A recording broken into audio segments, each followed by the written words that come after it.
Hello, my name is Alex Quo, and this is my project on how weekly study hours affect exam scores.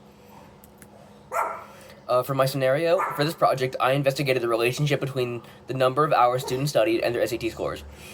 I collected data from 33 sample students, recording both their reported study hours in the weeks leading to the SAT and their highest raw score on the SAT.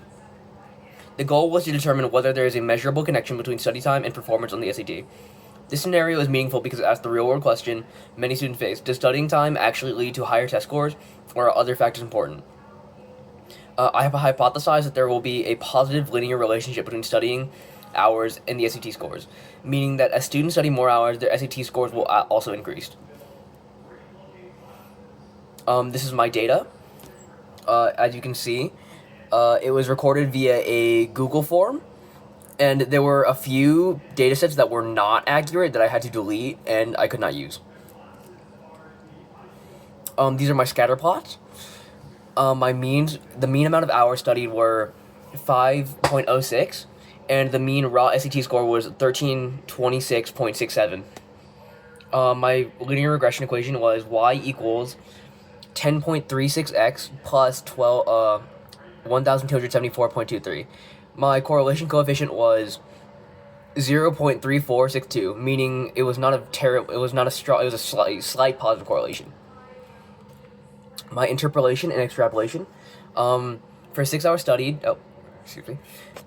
10.36 times 6 plus the constant is 1342.6.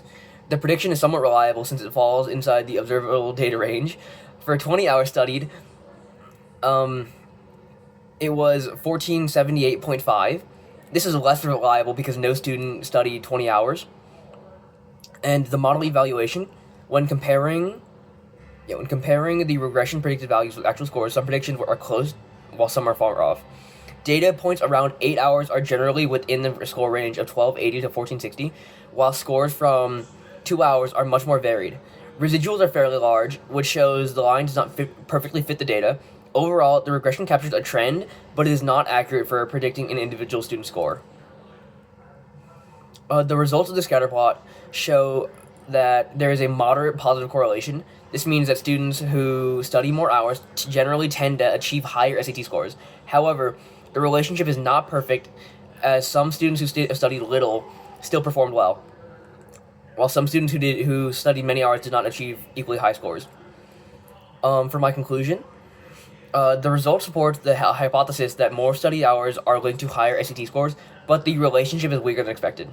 On average, the additional study hour corresponded about a 13-point score increase, and students who studied more tended to score a higher overall. However, the correlation was only moderate, and showing that many other factors can affect SAT performance. While the regression model captured the general trend, its predictions were not highly accurate for individuals. Thank you.